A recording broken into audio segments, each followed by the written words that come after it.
ISI ने बांग्लादेश में शेख हसीना की हुकूमत को गिरा दिया। नाहिद और आसिफ को इंटर्म गवर्नमेंट का एडवाइजर बना दिया गया है। हसीना सरकार ने ऑर्डर्स दिए कि जाओ इन्हें मारो। सड़कों पर टैंक्स घूम रहे थे। मुजीबुर रहमान को कत्ल किया। उनकी बेटी उसी एस्टेब्लिशमेंट के साथ मिलकर गद्दी पर बैठ गई। चीफ जस्टिस ऑफ बांग्लादेश और सेंट्रल बैंक के चीफ ने भी रिजाइन कर दिया। 80% गवर्नमेंट जॉब्स कोटा में बन जाती थी। पुलिस, मिलिट्री, ब्यूरोक्रेसी में अपनी मर्जी के बंदे एडजस्ट किए गए। दिन दहाड़े स्टूडेंट्स पर सीधी गोलियां बरसाई गई। प्रोटेस्टर्स को रजाकार कह दिया। कुछ इंडियंस बांग्लादेश की मिलिट्री की यूनिफॉर्म में घूम रहे थे। हिंदुओं के घरों को आग लगा दी। उन्होंने एक बैंक बनाया था जिसने गरीबों को बिला सूद कर्ज दिए थे। Hasina out, now Bangladesh is free from the worst dictator. मैं इस वीडियो में 5 मेन पॉइंट्स पर बात करूंगा। Why Sheikh Hasina, quota system, military role, ISI did that, why India worried, is it the rebirth of East Pakistan, why Indian agents were in Bangla military uniform. Bangladesh economically Pakistan से काफी बेहतर है, लेकिन वहां पर मेन इशू था जुल्म, फस्तायत, जबर और लोगों को नवाजना। I mean quota system. Students के पीसफुल प्रोटेस्ट को रोकने के लिए हसीना सरकार ने रबर बुलेट्स, शेल्स और लाठी का बेदरेग इस्तेमाल किया। हसीना सरकार ने ऑर्डर्स दिए कि जाओ इन्हें मारो, चाहे जितनी मर्जी फोर्स इस्तेमाल करनी पड़े। पहले पुलिस, फिर paramilitary forces and last army को डिप्लॉय कर दिया गया। सड़कों पर टैंक्स घूम रहे थे, लेकिन स्टूडेंट्स ने हार नहीं मानी। शेख हसीना 40 साल से बांग्लादेश के स्याह सफेद की मालिक थी। अवाम की उमंगों से नहीं, बल्कि मिलिट्री एस्टेब्लिशमेंट के साथ मिलकर। वही मिलिट्री एस्टेब्लिशमेंट जिसने उनके वालिद और बांग्लादेश के फाउंडर मुजीबुर रहमान को कत्ल किया। उनकी बेटी उसी एस्टेब्लिशमेंट के साथ मिलकर गद्दी पर बैठ गई। ऐसा नहीं है कि शेख हसीना की गवर्नमेंट ने परफॉर्म नहीं किया, बल्कि उन्होंने काफी सक्सेसफुल प्रोजेक्ट शुरू किए और बांग्ला इकोनॉमी को स्टेबल किया। लेकिन जहां मेन इशू था डिक्टेटरशिप, जो भी उन्हें क्रिटिसाइज करता, चाहे वो ओपोजिशन के लोग हों, मीडिया चैनल्स हों या फिर आम पब्लिक हो, उन्हें जेल में बंद कर दिया जाता। उन पर फास्ट केसेस और फिर मिसिंग पर्सन वगैरह। यही नहीं, बल्कि बांग्लादेश के हर इंस्टीट्यूट को कंट्रोल करने के लिए शेख हसीना ने कोटा सिस्टम का सहारा लिया। कोटा सिस्टम में वही लोग गवर्नमेंट जॉब्स में आते थे जिन्हें हसीना सरकार चाहती थी, और फिर जब वो लोग सरकार के एम्प्लॉय बन जाते थे तो हसीना गवर्नमेंट उन्हें अपने पॉलिटिक्स के लिए इस्तेमाल करती थी।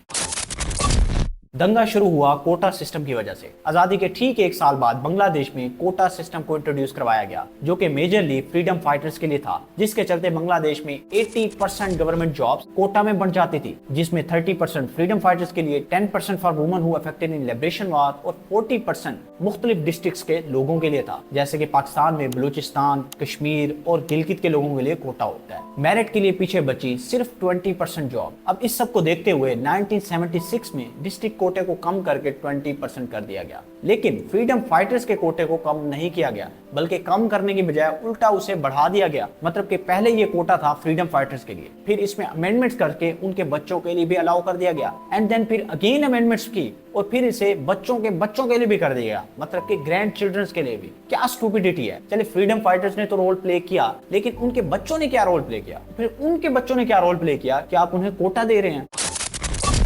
हसीना सरकार ने कोटा सिस्टम को अपना हथियार बना लिया था। वो कैसे, मैं बताता हूँ। दरअसल फ्रीडम फाइटर्स के कोटा में सिर्फ वही लोग गवर्नमेंट जॉब्स में आते थे जिन्हें हसीना सरकार फ्रीडम फाइटर्स समझती थी। मतलब कि अपनी मर्जी के बंदे एडजस्ट करना। पुलिस, मिलिट्री, ब्यूरोक्रेसी में अपनी मर्जी के बंदे एडजस्ट किए गए ताकि हर इदारे में उनका बंदा मौजूद हो। अब जो स्टूडेंट्स मेहनत करते थे, मेरिट पर पूरा उतरते थे, उनके लिए पीछे जॉब्स ही नहीं बचती थी, जिसके चलते स्टूडेंट्स ने इस कोटा सिस्टम के खिलाफ निकलने का फैसला किया। 2018 में प्रोटेस्ट हुए कि इसे खत्म किया जाए। हसीना सरकार ने बड़ी चालाकी से इसे खत्म कर दिया और साथ ही फ्रीडम फाइटर्स के वकीलों के थ्रू हाई कोर्ट से इसे अनकॉन्स्टिट्यूशनल करार दिलवा दिया और फिर से कोटा शुरू। कोर्ट का फैसला आते ही स्टूडेंट्स ने फिर प्रोटेस्ट शुरू कर दिया। हसीना सरकार ने डायलॉग की बजाय गोली का रास्ता चुना। दिन दहाड़े स्टूडेंट्स पर सीधी गोलियां बरसाई गई। पुलिस दरिंदों की तरह प्रोटेस्टर्स को मारने लग गई और इसी बीच हसीना ने जलती पर तेल फेंक दिया। प्रोटेस्टर्स को रजाकार कह दिया। दरअसल रजाकार बांग्लादेश में एक गाली है, क्योंकि रजाकार उसे कहा जाता है जिसने 1971 की आजादी की तहरीक में पाकिस्तान मिलिट्री का साथ दिया था। बस फिर क्या, स्टूडेंट्स ने रजाकार के नारे लगाना शुरू कर दिए। तुई के, आमी के, रजाकार, मतलब कि तुम कौन, मैं कौन, रजाकार। इसके बाद स्टूडेंट्स ने हसीना के रिजाइन का मुतालबा कर दिया। हालांकि इस बीच सुप्रीम कोर्ट ऑफ बांग्लादेश ने कोटा 30% से घटाकर सिर्फ 5% कर दिया, लेकिन फिर भी स्टूडेंट्स नहीं माने। पहले तो स्टूडेंट्स ने ये 9 डिमांड्स की थी, लेकिन अब उन 9 डिमांड्स के साथ हसीना की रिजाइन की डिमांड भी शामिल थी।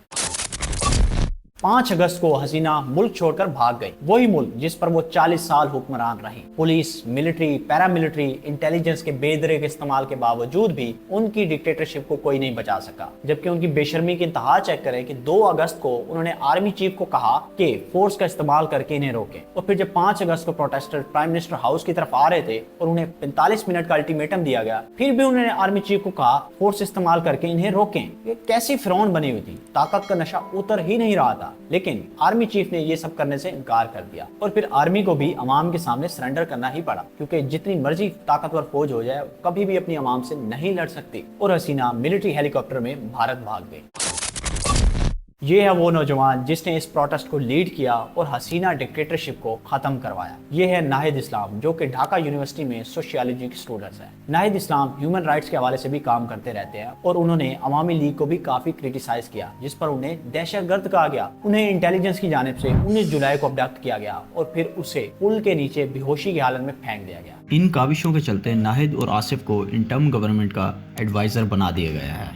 इस सबसे एक चीज वाजे हुई है कि स्टूडेंट्स को कभी भी कम नहीं समझना चाहिए। स्टूडेंट्स ने पाकिस्तान की आज़ादी में रोल प्ले किया, सकूत ढाका में रोल प्ले किया और फिर ये हसीना की डिक्टेटरशिप को खत्म करने में भी अहम रोल प्ले किया। So don't under estimate the power of a student. यही नहीं बल्कि बांग्लादेशी स्टूडेंट्स के अल्टीमेटम के बाद चीफ जस्टिस ऑफ बांग्लादेश और सेंट्रल बैंक के चीफ ने भी रिजाइन कर दिया। ये लोग शेख हसीना के पालतू बने हुए थे, इसलिए इन्होंने स्टूडेंट्स के अल्टीमेटम के बाद रिजाइन देकर अपनी जान छुड़वा ली है। अब इंडियन मीडिया प्रोपेगेट कर रहा है कि इस सब के पीछे पाकिस्तान का हाथ है, आईएसआई ने ये सब कुछ किया है। और इसीलिए मैं बार बार कह रही हूँ कि इसके पीछे पाकिस्तान का आईएसआई है और पाकिस्तान की साजिश सामने आ गई है। आई डोंट बिलीव कि ऐसा है। बाकी इंडिया का परेशान होना बनता है, क्योंकि हसीना सरकार प्रो इंडिया थी, उनके इंडिया के साथ काफी अच्छे रिलेशंस थे। इंडिया कभी नहीं चाहता कि बांग्लादेश में प्रो पाकिस्तान गवर्नमेंट आए और ना ही कोई इंडिपेंडेंट हुकूमत बने, क्योंकि हसीना गवर्नमेंट से पहले जितनी भी सरकार बनी, वो चाहे बीएनपी की हो या फिर जमात इस्लामी की, वो पाकिस्तान को सपोर्ट करती थी और भारत ऐसा कभी नहीं चाहता। Mohammad Yunus Nobel prize winner हैं। उन्होंने एक बैंक बनाया था जिसने गरीबों को बिला सूद कर्ज दिए थे, जिसे गरीबों के बैंक से भी जाना जाता है। इन्हें बनाने की डिमांड प्रोटेस्टर्स की ही थी, क्योंकि ये बांग्लादेश में काफी ज्यादा फेमस है। ये कुछ सोशल मीडिया पर वीडियो सर्कुलेट की जा रही है जिसमें कहा जा रहा है कि कुछ इंडियंस बांग्लादेश की मिलिट्री की यूनिफॉर्म में घूम रहे थे, जिन्हें हजूम ने पकड़ लिया, और कहा यह भी जा रहा है कि ये इंडियन इंटेलिजेंस एजेंसी प्रो के एजेंट्स थे।